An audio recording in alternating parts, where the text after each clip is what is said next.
पावसाळी अधिवेशनाच्या दुसऱ्या दिवशी सत्ताधारी विरोधकांमध्ये चांगलीच जुंपली आहे। शिवसेना ठाकरे गटाच्या नेत्यांनी सभागृहातून वॉकआउट केलं। त्यानंतर आदित्य ठाकरे आणि जितेंद्र आव्हाडांनी विधानसभा अध्यक्ष राहुल नार्वेकरांवर हल्लाबोल केला। कायदेशीर ज्ञान दाखवत कॉन्स्टिट्यूशनल प्रोविजन एक शब्द काय वापरलं? अबँडन्ड रिस्पॉन्सिबिलिटी कलेक्टिव्ह अबँडन्ड प्रिकॉशन भलते इंग्रजीचे क्लासिक शब्द वापरायचे आणि आम्ही शाळेतच गेलो नाही असं वाटायला लागतं आणि घाबरून खाली बसतो।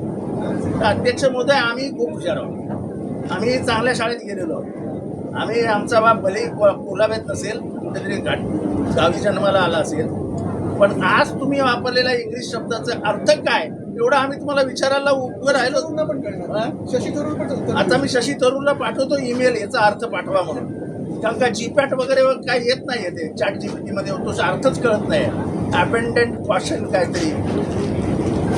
पण एखाद्या सरकारचं पाप अध्यक्षांनी लपवण्यासाठी ज्या काही कोलांट्या उड्या मारण्याचा प्रयत्न करतायत ते अध्यक्ष का करतायत?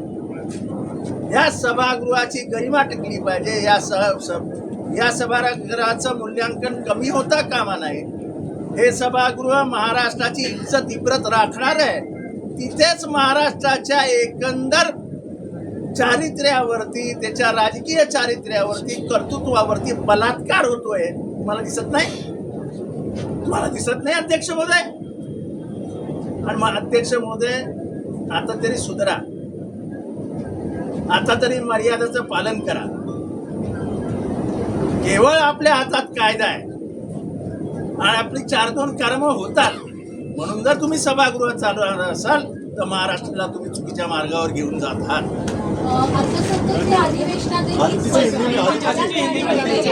अनेक वेळा सभागृहातून वॉकआउट याच कारणासाठी केलं होतं की विरोधकांना बोलू दिलं जाते आणि मंत्री उत्तर द्यायला उपस्थित। आमचे माईकच सुरू नसतात। अर्ध्या वेळी आपण पाहिलं असेल, आम्ही जेव्हा हरकत घेतो, पॉईंट ऑफ प्रोसिजर विचारतो, ते होत नाही। आमचं ऑफिस नसून दिलेलं नाहीये। मुख्य गोष्ट हीच आहे की हुकुमशाही चाललेली आहे आणि नुसतं आम्हाला सगळंच माहिती आणि आम्हीच सगळं चालू शकतो, ह्या थाटात सगळं चाललंय। पण हे सगळं होत असताना मी परत एकदा विचारतो, जर मुख्यमंत्री स्वतः वॉकआउट केलेला आहे, बहिष्कार टाकलेला आहे याचसाठी, कारण आपण पाहिलं असेल एक नवीन प्रथा मिंदे सरकारच्या वेळेपासून सुरू झालेली आहे।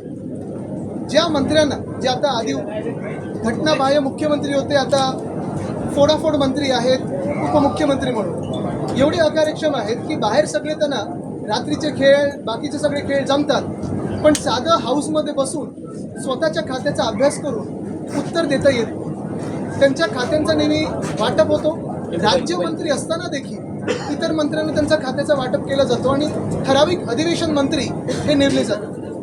मुळात प्रश्न हाच आहे की एका बाजूला आपण पाहत असाल मुख्यमंत्री महोदय स्वतः हाऊसमध्ये बसून उत्तरं देतात, इतर मंत्री देखील हाऊसमध्ये बसून उत्तरं देतात, अनेक वेळा त्यांची कोंडी देखील होते, आम्ही प्रश्न तसे विचारत असतो, जनतेचे प्रश्न विचारत असतो, पण हे सगळं झालं तरी उत्तर द्यायला ते तिथे बसलेले असते।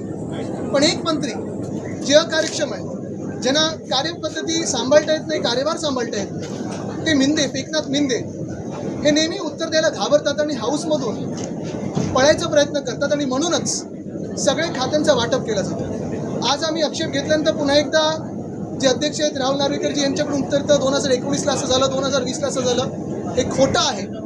कधीही 2020मध्ये असं झालं नाही, 2019ला असं झालं नाही। कुठच्याही मंत्र्यांनी किंवा मुख्यमंत्र्यांनी असा पळवाट काढला नव्हता। आमचे जिथे जिथे राज्यमंत्री होते, कधी कधी त्यांनी उत्तर दिली, कधी कधी आम्ही उत्तर दिली, पण जबाबदारी पूर्ण स्वीकारून प्रत्येक प्रश्नाचं उत्तर हे आम्ही दिलेलं आहे, त्यावेळी पूर्ण रेकॉर्ड करतो। आणि म्हणून आमची हरकत दोन्ही गोष्टीला, पहिली हरकत ह्या गोष्टीला आहे की जे अकार्यक्षम उपमुख्यमंत्री आहेत, ते सगळे बाकीचे बाहेर खेळ खेळत असतात, पैशाचे खेळ खेळत असतात, त्यांनी स्वतःची खात्याची जबाबदारी घेऊन जी खाती त्यांनी घेतलेली आहेत, मागून घेतली आहेत, हट्ट करून घेतली आहेत, रडून घेतली आहेत, ही खाती त्यांनी त्याची जबाबदारी घेऊन त्याचं उत्तर द्यावं। हाऊसमध्ये आम्ही जे प्रश्न विचारतो ते काय आमचे पर्सनल प्रश्न नसतात, हे आम्ही जनतेचे प्रश्न विचारतो, महाराष्ट्राच्या जनतेचे प्रश्न विचारतो। आणि दुसरं म्हणजे जे अध्यक्षांनी खोटं बोललेले आहेत, चुकीचं बोललेले आहे की 19 आणि 20मध्ये पण असं होत होते, ते रेकॉर्डवरनं काढावं, उगाच त्या खुर्चीवर बसून त्यांनी घाणेरडं राजकारण करू नये।